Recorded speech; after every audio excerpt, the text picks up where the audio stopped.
People in Pine Hollow noticed her the first week of October, the way small towns always notice newcomers. She arrived with a tired-looking mule, a thin wagon, and a boy who couldn't have been older than 7. Her name was Margaret Reed, and the boy was Noah. She didn't ask about schools or church schedules like most settlers did. She asked one strange question instead. Which side of that hill gets the most sun? The men at the supply store exchanged looks. The land she pointed to was rocky, sloped, and useless for farming. Nobody wanted it. That's why she got it cheap.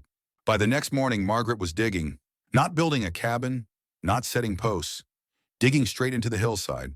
She worked with a short-handled shovel and a chipped pickaxe, her sleeves rolled up despite the cold. Noah carried stones in a wooden bucket, his small boots sinking into the dirt with every step.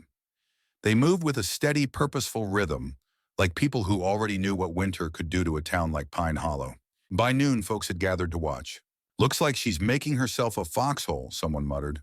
Or a grave, another laughed. By the end of the week, they had a name for her. The Dirt Woman. Margaret heard it. She heard everything. But she didn't answer. She just kept digging. At night, she and Noah slept in a canvas tent near the hill. The wind cut through the valley like a blade.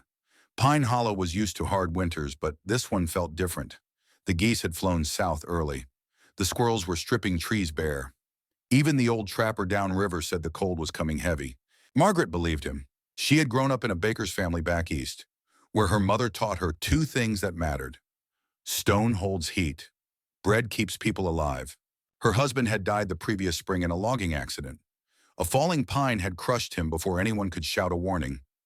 Margaret buried him with her own hands and left with what little she had left, some tools, a sack of flour, and her mother's sourdough starter sealed in a clay jar. She wasn't running from grief. She was running from hunger.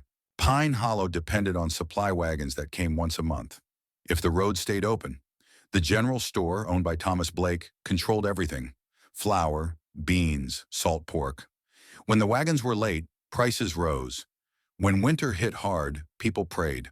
Margaret didn't trust prayers alone. By late October, the hole in the hillside had become a chamber. Stone walls, a low arched ceiling, the smell of earth and cold rock. Inside, she began laying bricks for a small oven. Noah watched her work with serious gray eyes. "Why in the ground?" he asked one evening, rubbing his hands together for warmth. Margaret pressed her palm against the stone wall.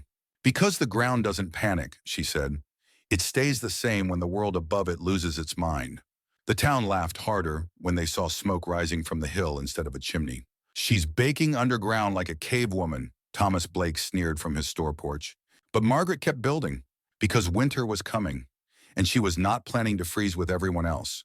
By mid-November, the hole in the hill no longer looked like a hole. It had walls now, rough stone fitted together by hand. A low ceiling curved overhead like the inside of a rib cage. At the back of the chamber, Margaret finished laying the last brick of her oven, tapping it into place with the careful patience of someone building more than a stove. She was building insurance. Inside the hill, the air stayed cool and steady, not warm, not freezing, just calm. Margaret liked that. She stored her flour in tin-lined bins and placed her clay jar of sourdough starter on a small wooden shelf near the oven, where the heat would stay gentle and even. Every morning, she fed it with flour and water, the way her mother had taught her. Noah learned the routine quickly. He learned how to stir without splashing, how to knead without tearing, how to tell when dough was alive just by the way it breathed. "What does it smell like when it's ready?" he asked once. Margaret leaned close to the bowl and smiled. "Like something that wants to be useful." By Thanksgiving, she baked her first full batch. The smell drifted out of the hillside and across Pine Hollow, warm, yeasty, and rich.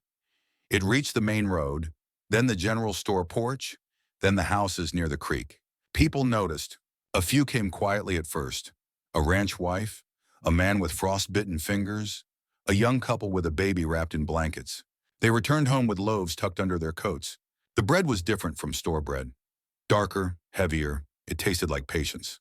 Margaret charged 5 cents a loaf. Thomas Blake charged 12. That was when the trouble began.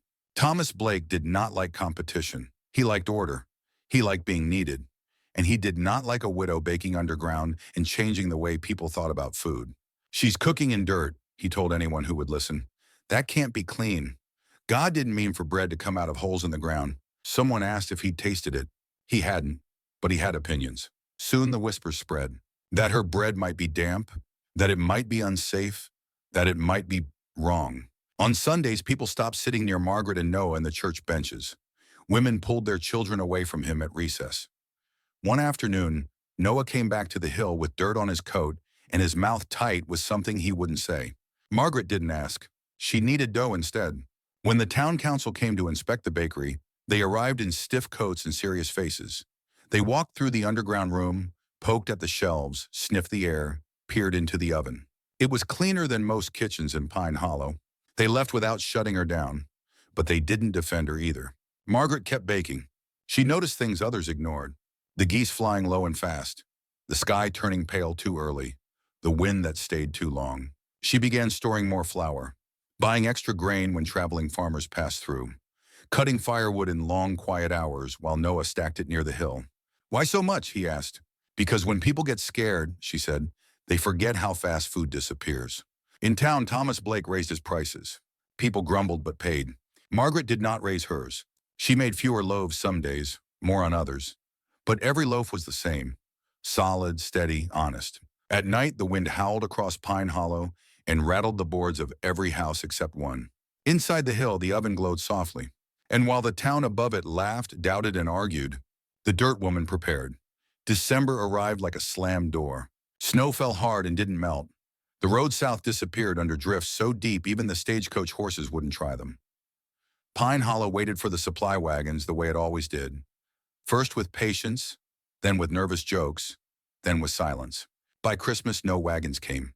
Thomas Blake unlocked his store later each morning. The shelves thinned. Flour went first, then beans, then salt pork. He started selling by the cup instead of the sack, his scales shaking in the cold air. "Roads will open," he said. "They always do." But the wind didn't believe him. It cut across the valley day and night, rattling boards, peeling paint, pushing snow into every crack it could find. Inside their wooden houses, families burned more wood than they planned and ate more than they should have. Hunger doesn't wait politely. Inside the hill, Margaret's oven kept its calm. The earth held steady. The sourdough starter bubbled like it always had. Noah learned to judge the fire by the color of the bricks and the feel of heat on his cheeks. "Too hot," he'd say sometimes, backing away. "Good catch," Margaret answered, adjusting the damper. They worked before sunrise, mixed the dough, let it rest, shaped the loaves, baked them slow and even. The routine was quiet and deliberate, the kind of work that didn't panic. Margaret started carrying bread out at night. She wrapped loaves in clean cloth and walked through snow that reached her knees. She left them on porches without knocking. A loaf for the widow near the creek, one for the couple with 3 children and no stove, one for the trapper who'd lost 2 fingers to frostbite. She never left a name. Noah noticed anyway. "Why don't you sell them?" he asked one night, watching her tie the cloth. "Because they don't have anything left to sell with," she said. In town, Thomas Blake raised his prices again. People stopped meeting his eyes. By mid-January, the church pantry was empty. The smokehouses were bare. A man froze checking his trap line and didn't come back. His family burned his boots for warmth. Still, no wagons came. The town began to thin out in strange ways. Folks stayed inside longer. Children grew quiet. Conversations shortened to what mattered: food, firewood, weather. Margaret watched the sky. She saw how the clouds moved too fast, how the moon looked too sharp, how even sound traveled farther in the cold. "This is the kind of winter that teaches," she told Noah. "Teaches what?" "Who planned and who hoped." One afternoon, Noah came home with red ears and a question stuck in his throat. "They said your bread is the only reason some people aren't dead," he said. Margaret kept kneading. "They also say it's wrong," he added. She stopped then, wiped her hands on her apron. "Wrong how? Like, you're helping people who didn't help you." Margaret looked at him for a long moment. "When your father died," she said, "did the ground ask if he deserved to be buried?" Noah shook his head. "Bread is like that," she said. "It doesn't keep score." Outside, Pine Hollow creaked under the weight of snow and fear. Inside the hill, the oven glowed. And the town still didn't know it yet, but it was already living on borrowed loaves. The wind changed on a Wednesday. For the first time in weeks, it didn't scream through Pine Hollow. It moved slow and low, slipping between houses instead of tearing past them. And with it came a smell nobody expected anymore. Warm, yeasty, alive. At first, people thought they imagined it. Hunger does that. It makes the air play tricks on you. But the smell grew stronger near the main road, then stronger still by the creek. It drifted like a trail meant to be followed. One man stepped out of his house and sniffed. Another opened a door. A woman wrapped a scarf around her head and started walking. They moved without talking, boots crunching through snow that had swallowed fences and signs. Past the church, past the empty general store, toward the hill at the edge of town, toward the place they used to laugh about. Margaret was pulling loaves from the oven when Noah heard voices outside. Not shouting, just breathing. Heavy, tired breathing. He looked up. "Mom?" She set the bread on the wooden rack and wiped her hands. When she opened the door of the hillside chamber, the town stood there. Men with hollow cheeks, women with eyes too large for their faces, children wrapped in coats that didn't fit anymore, and behind them, half a step apart, stood Thomas Blake. His fine coat hung loose on his shoulders. Pride had left him before the cold did. Nobody spoke at first. Snow fell off boots in small, quiet piles. Margaret felt something tighten in her chest. Not anger, not fear, something older. "Come in," she said. They hesitated. Then the first woman stepped forward. Inside, the air was warm. Not hot, just enough to make fingers ache as they thawed. The stone walls glowed orange from the oven. Shelves held rows of bread. The mule in the small side stall lifted its head and snorted softly. Someone gasped. Someone else started crying. A man reached out and touched the wall like it might vanish. Thomas Blake stood near the doorway, not moving. "I was wrong," he said, but his voice cracked before the words finished. "About you. About all of it." Margaret took a loaf from the rack and walked to him. She didn't hand it to him right away. She held it between them. "It's still bread," she said. "It still feeds people." His hands trembled when he took it. They ate slowly at first. Small bites. Careful ones. Like people who didn't trust good things to last. The room filled with the sound of chewing, breathing, quiet weeping. Noah poured warm water from the kettle into cups. A woman whispered, "We thought you were strange." Margaret nodded. "I was." Another said, "We thought you were wrong." Margaret shrugged. "I was prepared." Outside, the cold waited. Inside, the hill held steady. They stayed longer than they meant to. Long enough for the oven to glow again. Long enough for fear to loosen its grip. When they left, they carried bread against their chests like something breakable. Thomas Blake was last. "I don't know how to make this right," he said. Margaret looked at the empty shelves where more dough waited to rise. "Then learn," she said. That night, Pine Hollow slept with full stomachs for the first time in weeks. And the hill that once made them laugh became the only place in town that felt like home. Spring arrived the way it always does after a hard season. Quietly, almost shy. The snow didn't vanish all at once. It sank into the ground in dark patches. The road south softened from stone to mud. And one gray morning, a supply wagon finally crept into Pine Hollow, its wheels wrapped in frozen slush like bandages. But by then, the town no longer rushed toward it. They had learned something else. All through the last weeks of winter, Margaret baked every morning. The hill stayed warm. The oven stayed faithful. People came in small groups now, not desperate anymore, but respectful. They helped carry firewood. They swept the floor. They stood quietly while the dough rose. Thomas Blake came every day. He never touched the money scale again. Instead, he carried flour sacks with his shoulders bent and his eyes low. He learned how to stir without spilling, how to wait without complaining, how to feel heat with the back of his hand instead of guessing. "I used to think food was power," he said once, staring into the oven. "Now I think it's responsibility." Margaret didn't argue. When the thaw came fully, Pine Hollow gathered in the church for the first meeting since the cold had broken. Thomas stood first. "I made people afraid when I should have made them ready," he said. "I made myself rich when I should have made us strong." Then he turned toward the back bench where Margaret sat with Noah. "We're alive because she didn't." The room stayed silent. Not heavy, not tense, just honest. Margaret stood slowly. "My mother used to say bread is the oldest kindness," she said. "Flour and water don't care who you were in winter. They only care what you do next." That summer, new ovens appeared along the hillsides.